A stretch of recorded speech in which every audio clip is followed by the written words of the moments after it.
Hello friends, నమస్తే అండి. మా చెట్టుకి బత్తాయిలు ఉన్నాయండి, కోసేసుకుందాం. రేపు పూజ చేసుకోవడం పనికి వస్తాయి.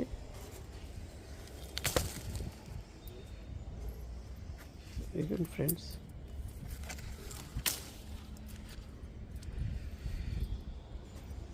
ఇదిగోండి మన టెర్రస్ గార్డెన్ మీద కాసిన బత్తాయికాయలు చూడండి.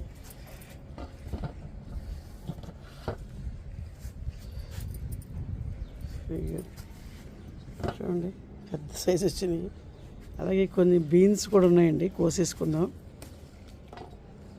వారం తిరగకుండా ఏవో కాయలు వస్తూనే ఉంటాయండి టెర్రస్ గార్డెన్ మీద. మొన్నే కోసాను బీన్స్, చూడండి మళ్ళీ ఎన్ని వచ్చినాయో. బీన్స్ కూడా గుత్తులుగా కాస్తాయండి.